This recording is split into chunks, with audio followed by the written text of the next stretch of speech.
You know that feeling when you think you're doing something sweet, something thoughtful, and it just completely blows up in your face? Yeah, that was me last Tuesday. I'm still processing what happened, honestly. I mean, how do you prepare yourself for a moment that changes everything you thought you knew about your own kid? You don't. You really don't. Let me back up. My name's David. I'm 47, and I've been a single dad to my son Marcus since he was 8 years old. His mom, Vanessa, she left us for some guy she met at a yoga retreat in Colorado. Just packed your bags one Sunday afternoon, told Marcus she loved him but needed to find herself, and that was pretty much it. I watched my son's face crumble that day. He was standing in the driveway in his Iron Man t-shirt, holding his skateboard, and he just froze. Didn't cry, didn't say anything, just stood there like someone had hit pause on him. That image still keeps me up at night. So yeah, it's been me and Marcus against the world for the last 14 years. I worked double shifts at the construction company, made sure he had everything he needed. We weren't rich, but we had each other, you know? That counted for something. Marcus grew up into this incredible young man. 22 now, just graduated college last year, got himself a job at some tech startup downtown. I'm so damn proud of him I could burst. He moved out about 6 months ago. Got his own apartment in the city, which honestly tore me up inside, but that's what you want for your kids, right? You want them to spread their wings, even when it hurts like hell to watch them fly away. We still talked every few days. He'd call me, tell me about work, about his friends, about this new restaurant he tried. But lately, the last couple months maybe, something felt different, off. Marcus was distracted during our calls. He'd cut conversations short, saying he had to go, had plans, stuff like that. And look, I'm not some helicopter parent who needs to know every detail of his life, but I know my kid. Something was going on. I figured maybe it was work stress, or maybe he was seeing someone and felt weird telling his old man about it. That's normal, right? Guys don't always want to talk about their love lives with their dads. But then came last Tuesday. I had the day off, which almost never happens in construction, and I'm driving through downtown running some errands when I spotted Marcus's car, this beat-up silver Honda Civic that we bought together when he turned 18. I'd recognize that car anywhere because Marcus put this stupid bumper sticker on it that says, "My other car is also a piece of junk." Made me laugh every time. So I see the car parked on this side street near his office, and I get this idea. A stupid idea in hindsight. I think, hey, I'll surprise him. Maybe we can grab lunch together, catch up properly instead of these rushed phone calls, be like old times. I pull up behind his car, put on my hazards, and I'm getting out when I see movement through his back window. Marcus is in the driver's seat and there's someone next to him in the passenger seat. At first, I can't really make out who it is because of the angle and the reflection on the window, but I can see they're talking about something serious. Marcus is gesturing with his hands the way he does when he's trying to make a point, and the other person is leaning in close, listening. I figure it's probably his buddy Jake or one of his co-workers, so I'm about to walk up and knock on the window when the passenger door opens. And that's when everything stopped. Time literally stopped. Because stepping out of that car, taking their time, moving slow like they had all the time in the world, was a woman. But not just any woman. My ex-wife, Vanessa, Marcus's mom. The woman who walked out on us 14 years ago and barely looked back. The woman who sent birthday cards maybe half the time, who missed his high school graduation because she was going through something difficult, who showed up to his college graduation with some new boyfriend we'd never met and stayed for exactly 45 minutes. That Vanessa. I felt like someone had just dumped a bucket of ice water over my head. My brain couldn't process what I was seeing. What was she doing in Marcus's car? Why were they meeting? And more importantly, why the hell didn't I know about it? I'm standing there on the sidewalk, frozen like an idiot, just staring, and then Marcus gets out too. He walks around to her side of the car, and they're talking in low voices, and I see her hand reach out and touch his arm. Gentle, motherly, the kind of gesture she lost the right to 14 years ago, in my opinion.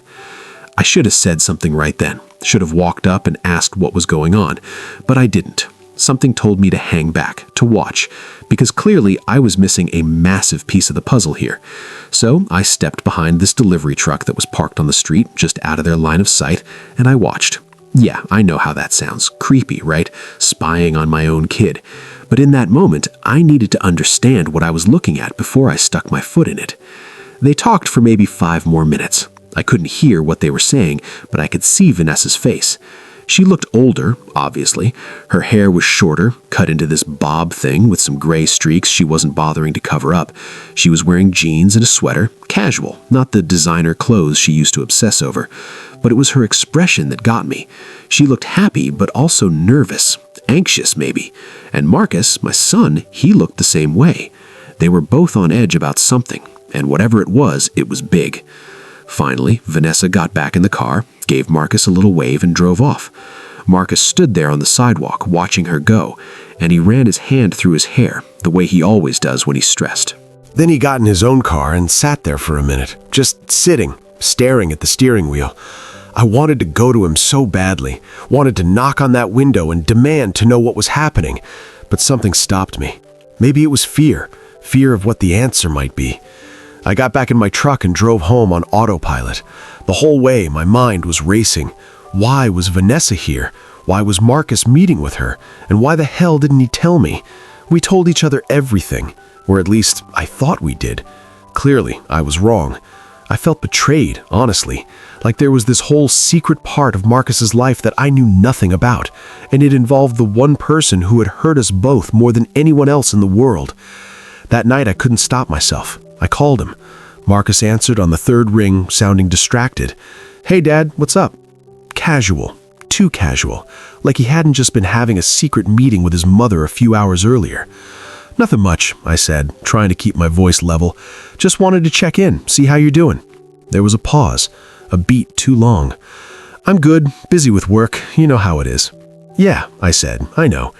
Hey, random question. Have you talked to your mom lately?" Another pause, longer this time. My heart was pounding. "Why are you asking?" His voice had changed, guarded now, defensive. "Just curious," I said, knowing I was a terrible liar. "Hasn't come up in a while. Thought I'd ask." "Dad, is something wrong?" No, everything's fine. Just forget I asked." But he didn't let it go. "Dad, seriously, what's going on?" And that's when I caved. I'm not proud of it, but I told him. Told him I saw him today, saw him with Vanessa, saw them talking in his car. The silence on the other end was deafening.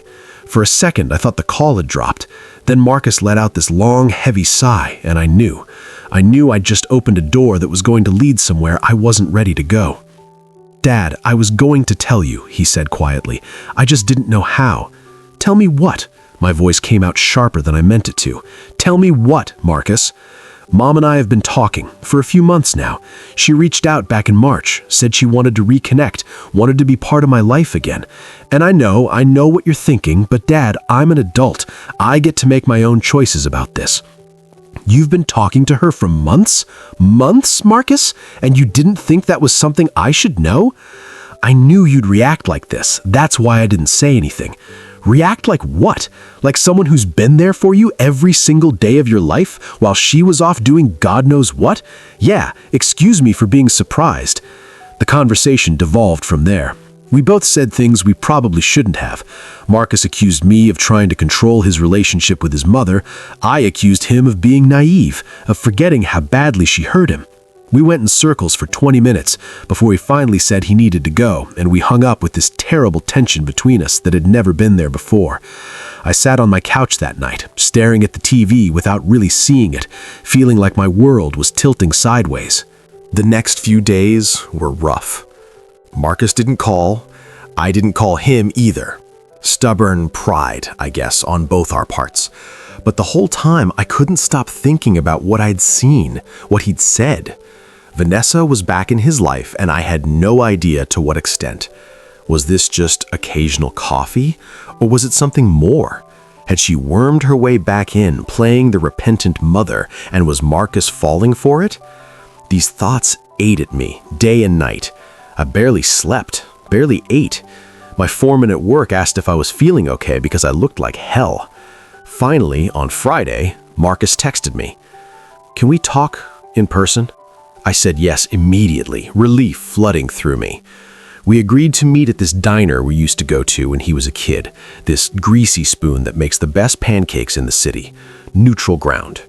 When I walked in Saturday morning, Marcus was already there, sitting in our old booth by the window.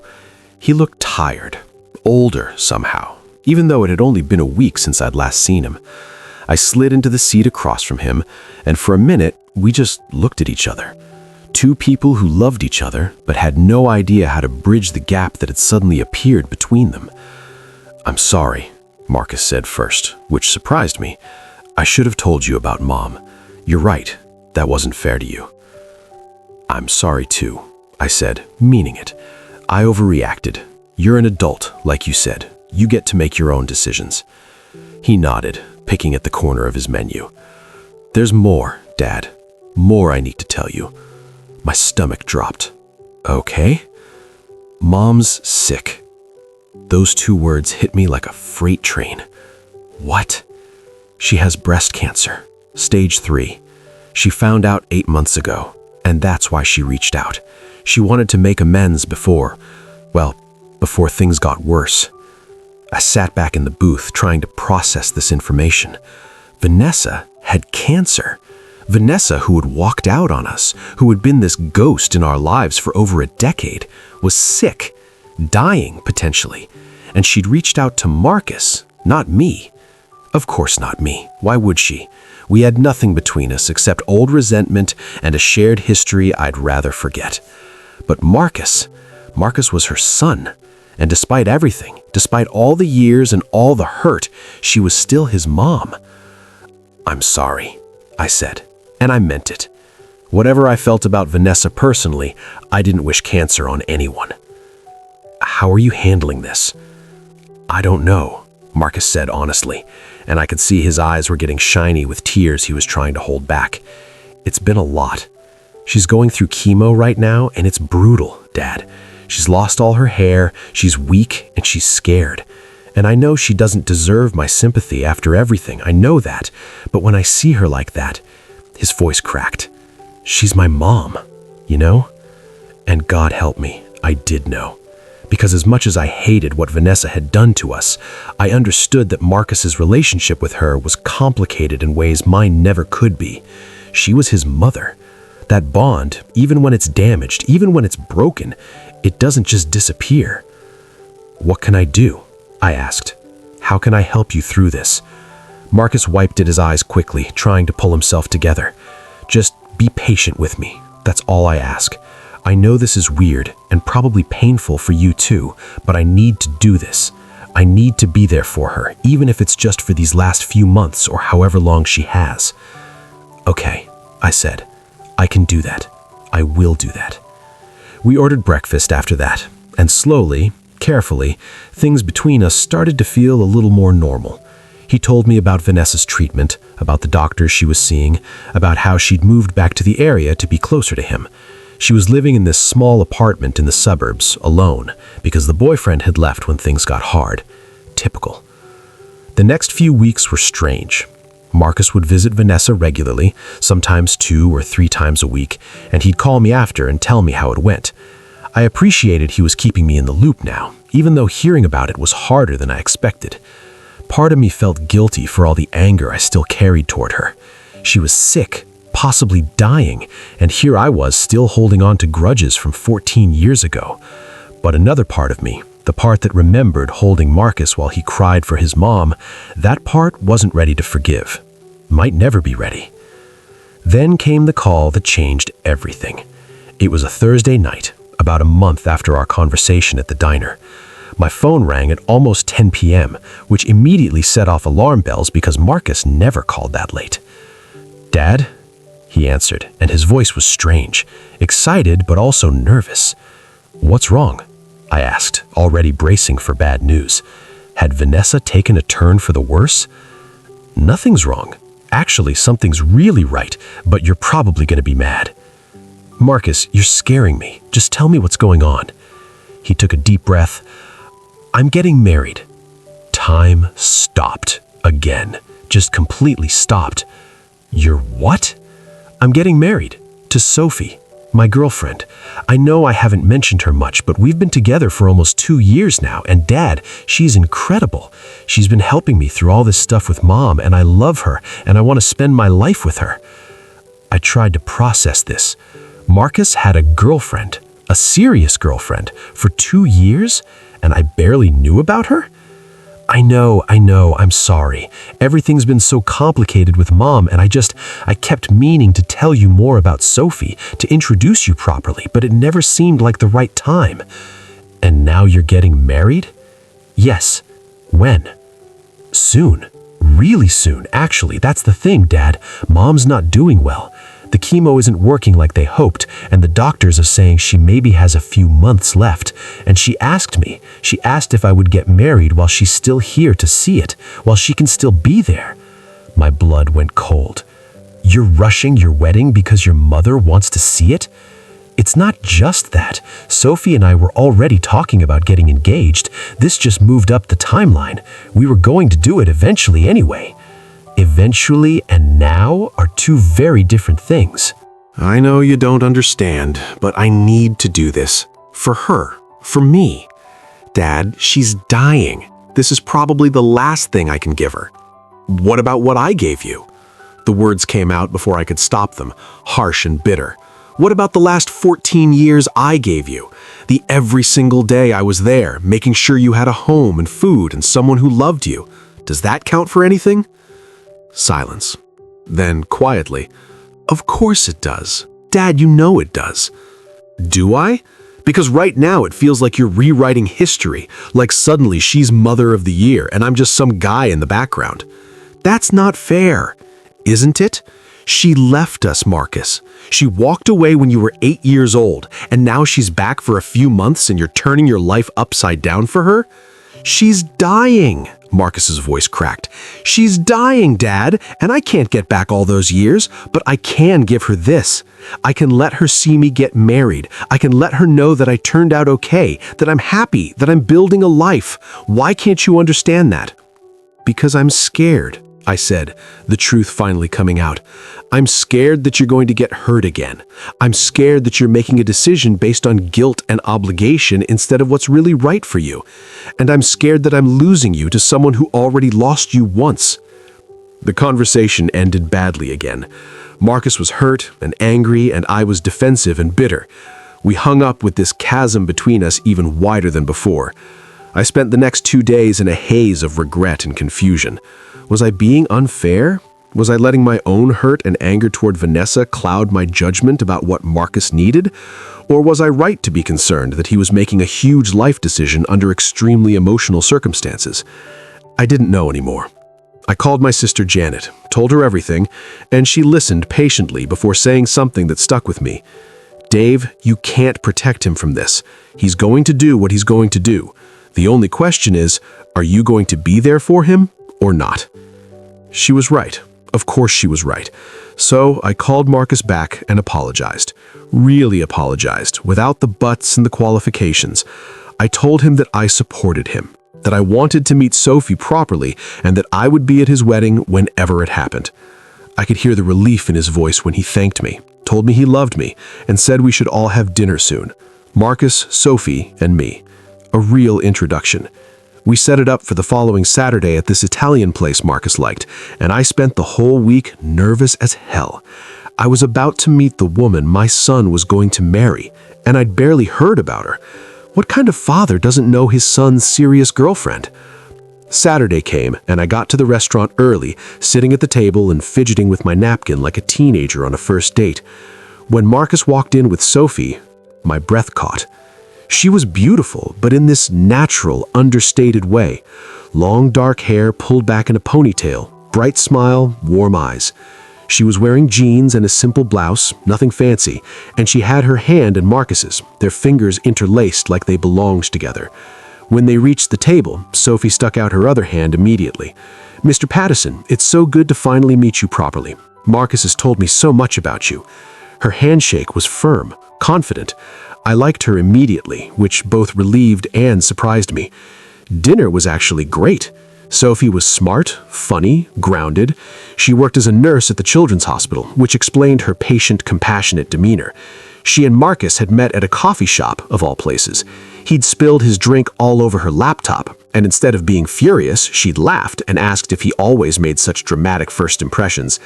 They talked about their relationship, about their plans for the future. Sophie wanted kids eventually, 2 or 3. Marcus wanted to get a GOG first, practice being responsible. They bantered back and forth with this easy chemistry that made it clear they genuinely loved each other, and slowly my reservations started to ease. This wasn't some impulsive decision. Marcus had found someone real, someone good. But then Sophie brought up the wedding, and the tension crept back in. "I know the timing seems fast," she said, looking at me directly, "and I want you to know this isn't just about Marcus's mom. We're doing this because we want to be married. The timeline is accelerated, yes, but the decision itself, that was already made. I love your son, Mr. Patterson. I want to build a life with him, and I hope, even though we're rushing this a bit, that you can support us." What could I say to that? She was sincere, honest, and clearly cared deeply about Marcus. "Call me David," I said, "and yes, I support you, both of you." The wedding was planned for 3 weeks later. 3 weeks! It was going to be small, just immediate family and close friends at this little venue in the park. Sophie's parents were flying in from Ohio. Her sister was going to be her maid of honor. Marcus asked me to be his best man, and I said yes, even though the whole thing still felt surreal. I helped where I could, which mostly meant staying out of the way and nodding supportively when Marcus asked my opinion on things like whether to have a DJ or a playlist. The whole thing was a whirlwind, and in the middle of it all was Vanessa. I hadn't seen her yet, hadn't talked to her. Marcus said she was coming to the wedding, obviously, and that she was excited, but also very weak. The chemo had taken a lot out of her. Part of me dreaded seeing her again. What do you say to someone who broke your family apart, but is now dying? How do you navigate that minefield of emotions? But another part of me, a small part I didn't want to acknowledge, was curious. Who was Vanessa now, after all these years? Was she different? Did she regret what she'd done? Not that it mattered, really. The past was the past, and it couldn't be changed. The day before the wedding, Marcus asked if I would come by his apartment, said he wanted to talk about something important. I drove over that evening, and when he opened the door, I could see the stress written all over his face. "Come in, Dad. Want a beer?" "Sure." We sat on his couch, these 2 guys who had been through everything together, and for a minute, we just sat in comfortable silence. Then Marcus spoke. "I need to tell you something, and I need you not to freak out." "Okay." "Mom wants to talk to you, before the ceremony. She's asked if you would be willing to meet with her." Every instinct in my body screamed no, absolutely not. What could Vanessa possibly have to say to me after all this time? But I looked at Marcus's face, saw how much this meant to him, and I heard myself saying, "Okay." "When?" "Tomorrow morning, before the ceremony. She's staying at this hotel near the venue, and she asked if you could come by around 10. So that's how I found myself at 9:50 the next morning, standing outside room 412 at the Fairmont Hotel, my heart pounding like I was about to walk into a boxing ring. I knocked, and a weak voice called, "Come in." I opened the door, and there she was, Vanessa, or what was left of her. The cancer had ravaged her in ways I wasn't prepared for. She was painfully thin, her skin had this grayish pallor, and she was completely bald. No wig, no hat. She was sitting in the chair by the window, wrapped in the blanket, even though the room was warm. When she saw me, she tried to smile. "David, thank you for coming." I stepped inside, closed the door, and stood there awkwardly. "Vanessa, you look good," she said. "Still handsome as ever." I almost laughed at the absurdity of making small talk. "I'm not here for compliments. Marcus said you wanted to talk to me." Always direct. I remember that about you. She gestured to the chair across from her. "Please, sit. I don't have the energy to look up at you." I sat, and for a moment, we just looked at each other. This woman who I'd once loved, who I'd built a life with, who had walked away and shattered everything. And now here she was, dying, and asking for my time. "I'm sorry," she said finally. "I know that doesn't mean much, and I know it's way too late, but I'm sorry. For leaving, for what I did to you and Marcus, for all of it." "Why now?" I asked. "Why wait until you're dying to apologize?" "Because I'm a coward," she said simply, because it took knowing I was running out of time to find the courage to face what I'd done. I left because I was selfish and broken and thought I could find happiness somewhere else. And you know what? I never did. I spent 14 years running from my mistakes, and all I found was emptiness. I missed everything, David. I missed watching Marcus grow up. I missed being his mother. And I did that. I chose that. Yeah, you did, I said, not letting her off the hook. So what do you want from me? Forgiveness? I don't deserve your forgiveness, she said. I know that. I'm not asking for it. I'm asking you to understand why I'm here now, why I asked Marcus to move up the wedding. This is my last chance to be part of his life, to see him happy, to know that he's going to be okay without me. Because I won't be here much longer, David. A few months, maybe less. And I know I have no right to ask, but I'm asking anyway. Let me have this. Let me have this one day. I felt anger and pity warring inside me. You really think showing up to his wedding makes up for 14 years of nothing? No, God, no, nothing makes up for that. But it's all I have left to give him. We sat in silence for a while. Then I said something I didn't plan to say. He turned out amazing despite you, you know. He's kind, thoughtful, hardworking. He's everything a father could want in a son, and you had nothing to do with that. Vanessa's eyes filled with tears. I know, and that's what kills me the most. Knowing he became this incredible person without me, because of you. You were the one who was there, who raised him, who loved him. I gave birth to him, but you made him who he is, and I will never, ever be able to thank you enough for that. Her words hit me harder than I expected. There was no manipulation in her voice, no angle, just pure, honest regret. Marcus deserves better than what we gave him, I said finally. We both failed him in different ways. You by leaving, me by being so angry about it that I couldn't move on. But somehow he's risen above all of our crap. He found Sophie, he's building a life, and he's doing it right. He's getting married today, Vanessa said, smiling through her tears. Our boy is getting married. Yeah, I said, he is. Will you do something for me? She asked. Will you look after him when I'm gone? I know you already do, but I mean really look after him. Help him grieve, help him move forward. Don't let him get stuck in the past like I did. I will, I promised. And in that moment, something shifted. I didn't forgive Vanessa, not fully, not yet. Maybe I never would, but I understood her a little better. She was just a person who had made terrible choices and now was facing the consequences, and she was trying, in whatever small way she could, to make amends. It wasn't enough, but it was something. We talked for a little while longer, about Marcus, about the wedding, about small, meaningless things that felt important somehow. Then I stood to leave. Vanessa, I said at the door, I hope today is everything you need it to be. Thank you, David, for everything, for raising our son, for being the parent I couldn't be. I left her there and drove to the venue with my head spinning. The wedding was at 2, and by the time I arrived at 1, the place was already bustling with activity. Sophie was somewhere getting ready with her bridesmaids. Marcus was in the groom's room, pacing nervously in his suit. When he saw me, his face lit up.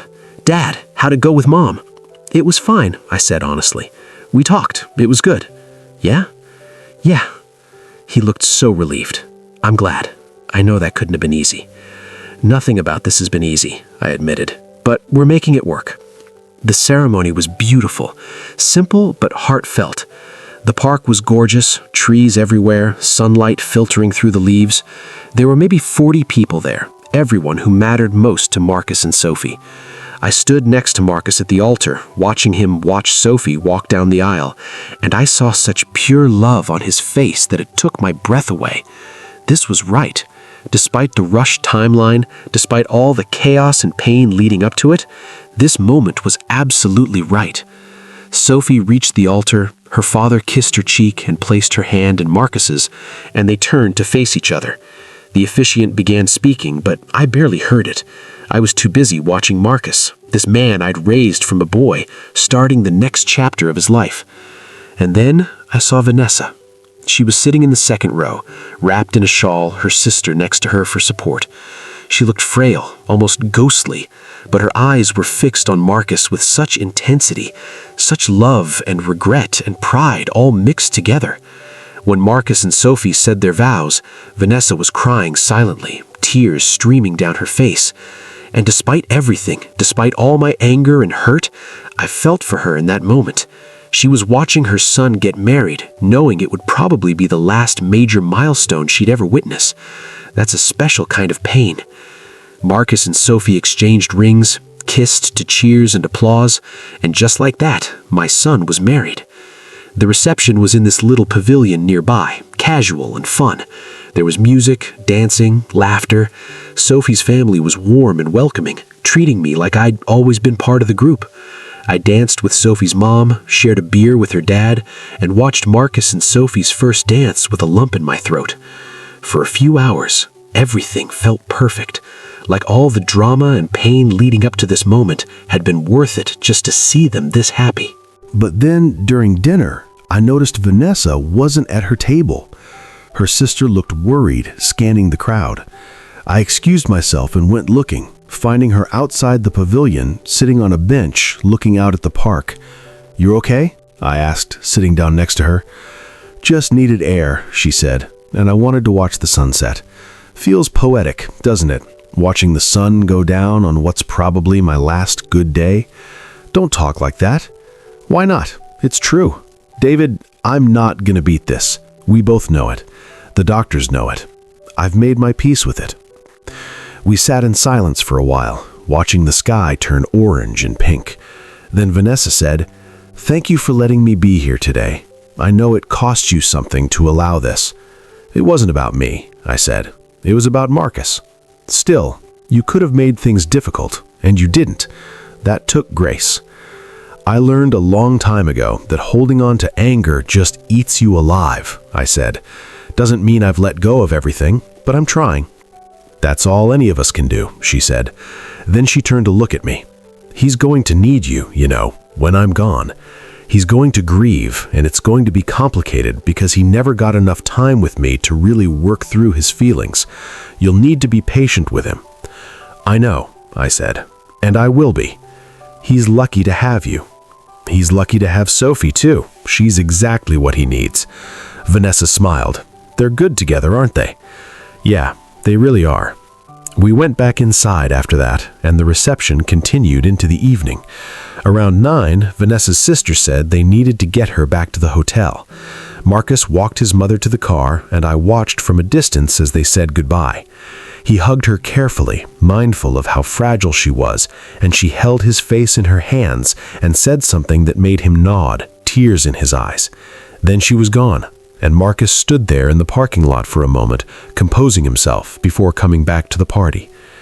The night wound down eventually.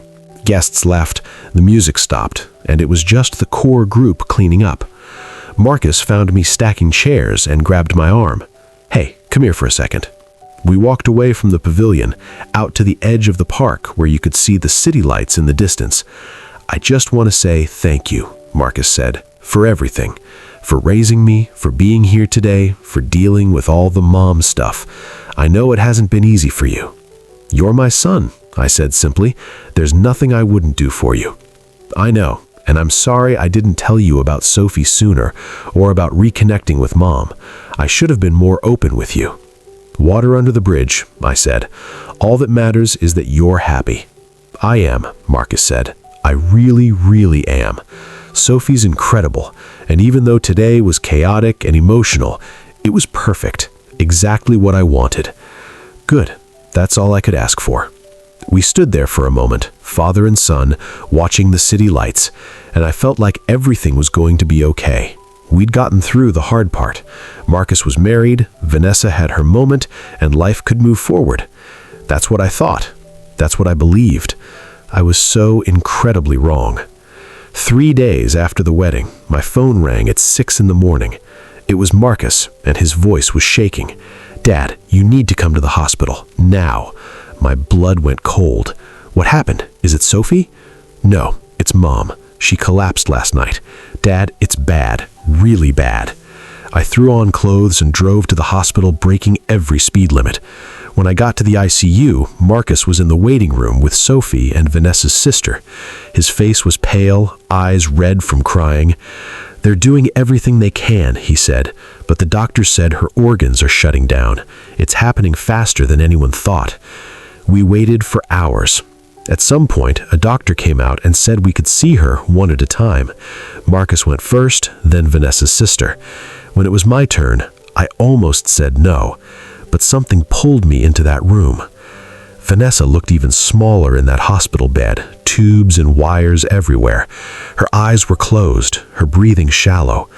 I sat down next to her and took her hand, this woman who had been such a massive part of my life, and then nothing at all. "I don't know if you can hear me," I said quietly, "but if you can, I want you to know that Marcus is going to be okay. He's strong, he's loved, and he's going to have a beautiful life. You can let go. It's okay to let go." Her fingers twitched in mine just slightly, and I chose to believe she heard me. Vanessa died 2 hours later. Marcus was holding one hand, her sister the other. I was standing in the hallway when I heard his anguished cry, and I knew. When I went in, Marcus was bent over her bed, sobbing, and Sophie had her arms around him, crying too. It was brutal watching him grieve, watching him lose his mother for a second time. We made arrangements, planned a small funeral for the following week. Marcus moved through it all like he was underwater, going through the motions but not really there. I stayed close, helped where I could, and gave him space when he needed it. The funeral was quiet, intimate. Vanessa's sister spoke, sharing memories of their childhood. Marcus gave a eulogy that broke everyone's heart, talking about regret and forgiveness and wishing he had more time. I sat in the front row, supporting him silently, and thought about how complicated love and family really are, how you can hate someone and grieve them at the same time, how endings are never clean. After the funeral, people came back to Marcus and Sophie's apartment for food and reminiscing. I was in the kitchen helping set out dishes when Vanessa's sister approached me. "David, can I talk to you for a minute, somewhere private?" We stepped into Marcus's bedroom and she closed the door. Her face was serious, almost scared. "There's something I need to tell you. Something Vanessa made me promise to tell Marcus after she died, but I think you need to know first." Dread settled in my stomach. "What is it?" I demanded, taking the envelope. "Just read it, then decide if Marcus should know." I opened the envelope with shaking hands and pulled out a letter in Vanessa's handwriting just a month ago. As I read, the room started spinning. The letter explained everything, the real reason Vanessa left 14 years ago. She'd been having an affair, yes, but not with some guy from a yoga retreat.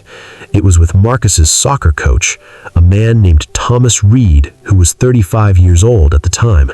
But that wasn't the devastating part. The devastating part was what came next. The letter revealed that Thomas Reed had been inappropriate with Marcus. Nothing overtly sexual, but boundary crossing, private conversations, special attention, gifts. Vanessa discovered it after she'd already been seeing Thomas for months. When she confronted him, he threatened to spin the story, to say that Marcus had initiated everything, that the boy had problems. Vanessa panicked. She was in the middle of an affair with this man, making her complicit, and she knew if it came out, she'd lose everything. So she did the unthinkable. She left, walked away from Marcus, from me, from the entire situation, telling herself she was protecting her son from scandal. Protecting herself, more like. But here's where it got worse. The letter continued explaining that Thomas Reed never faced consequences. He moved away, got a job at another school in another state. And according to Vanessa's research over the years, there had been other complaints about him, other boys, other families destroyed. And she'd done nothing, said nothing, let him continue because she was too afraid, too ashamed, too selfish to come forward. The letter was her confession, her guilt, her desperate attempt to explain why she'd made the choices she made. And now she was dead, leaving this bomb behind for her son to deal with, for me to deal with. "We need to tell Marcus," I said. No, she said quickly. David, think about this. He just got married. His mother just died. He's grieving. Do you really want to drop this on him now? Do you want to taint every memory he has of Vanessa? Ruin the reconciliation they had these last few months? He deserves to know the truth. Does he? What good does it do him? What's he going to do with this information except be more hurt, more angry, more confused? I stared at the letter, torn between protecting my son and respecting his right to know his own history. This Reed guy, I said, he's still out there, still around kids. What are you thinking? Vanessa's sister asked warily. I'm thinking someone needs to do what Vanessa should have done 14 years ago. That night, after everyone left and Marcus and Sophie went to bed exhausted from grief, I sat in my truck in their parking lot and made a decision. I wasn't going to tell Marcus. Not yet. Not while he was raw and broken from losing his mother. But I was going to do something about Thomas Reed. I spent the next 2 weeks digging. Found Reed online, confirmed he was teaching at Lincoln High School in Portland. Found his address, his routine, everything. I told Marcus I needed to take a trip for work, drove 12 hours to Portland, and showed up at Reed's house on a Saturday morning. When he answered the door, he looked older, grayer, but I recognized him from the old team photos. Thomas Reed? I asked. Yeah? Can I help you? My name is David Patterson, Marcus Patterson's father. I think we need to talk. The color drained from his face. I don't know what you're talking about. Yeah, you do. Vanessa told me everything before she died. Everything you did, everything you threatened, and I'm here to give you a choice. I handed him a folder I'd prepared. Inside was a letter I'd written documenting everything Vanessa had confessed, along with copies of the complaints I'd found from other parents over the years. You resign from your position effective immediately, citing personal reasons. You never work with children again, and you get yourself into therapy to deal with whatever made you think your behavior was acceptable. Do that, and this stays between us. And if I don't? Reed asked, his voice shaking. Then I go to the police, the school board, and every news outlet in this state. I make sure everyone knows what kind of man you are. I dedicate the rest of my life to making sure you never hurt another kid. Your choice, Reed, but make it fast, because my patience ran out about 14 years ago. He chose to resign, sent his letter to the school board that Monday. I verified it, made copies of everything, and drove home feeling like I'd done something Vanessa should have had the courage to do. It wasn't enough. It didn't undo the damage or bring back those years. But it was something. I still haven't told Marcus. Maybe I never will. Sophie knows something happened during my work trip because I came back different, harder, but she hasn't pressed. Marcus is healing slowly, talking about his mom with this mix of love and sadness that seems healthy, all things considered. He and Sophie are talking about buying a house, maybe starting a family in a year or two. Life is moving forward. But I keep that letter locked in a safe in my house, Vanessa's confession, and my insurance policy. Part of me hopes Marcus never needs to know, that he can keep the version of his mother he made peace with these last few months. The version who came back, who tried, who loved him the best she could. But another part of me knows that secrets like this have a way of coming out.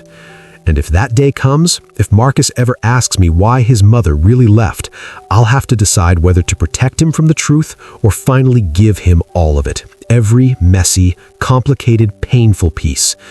Because that's what love is sometimes. It's not the grand gestures or the perfect moments. It's the impossible choices you make in the dark, hoping you're doing right by the people you love, knowing you might be getting it all wrong. I thought I was surprising my son that day in the car. Turns out, life had a surprise waiting for all of us, and we're still figuring out what to do with it. That's my story. That's what happened when I tried to surprise my son. I wasn't prepared for who was next to him in that car, and I definitely wasn't prepared for everything that came after. Some days I wonder if I made the right calls. Should I have told Marcus everything immediately? Should I have let Vanessa's sister destroy that letter? Should I have gone after Reed harder, made him pay for more than just his job? I don't know. I may never know. But I do know this. My son is alive, he's happy, he's building a beautiful life with a woman who loves him, and whatever it took to get here, whatever secrets I'm carrying, whatever choices I made in the darkness, it was worth it to see him smile again. Sometimes protecting the people you love means carrying weight they'll never know about. It means making decisions that keep you up at night. It means living in the gray areas between right and wrong, truth and kindness. And it means accepting that love isn't always pretty or simple or fair, but it's real, and it's enough. That has to be enough. Because at the end of the day, when I look at Marcus laughing with Sophie, planning their future, healing from his losses, I know I did the best I could with an impossible situation. And maybe that's all any of us can ever do. Just try. Just love. Just protect. Even when we don't know if we're getting it right. Even when the cost is high. Even when we're not prepared for what's waiting around the corner. The truth is out there, locked in a safe, waiting. Maybe it'll stay there forever. Maybe one day it'll demand to be told. I don't know which would be better. I just know I'll be ready either way. Because that's what fathers do. We stand between our children and the worst of the world for as long as we possibly can. Even when the worst comes from places we never expected. Even when it means carrying secrets that could break us. We do it anyway. We have to. Because love demands it. And love, despite everything,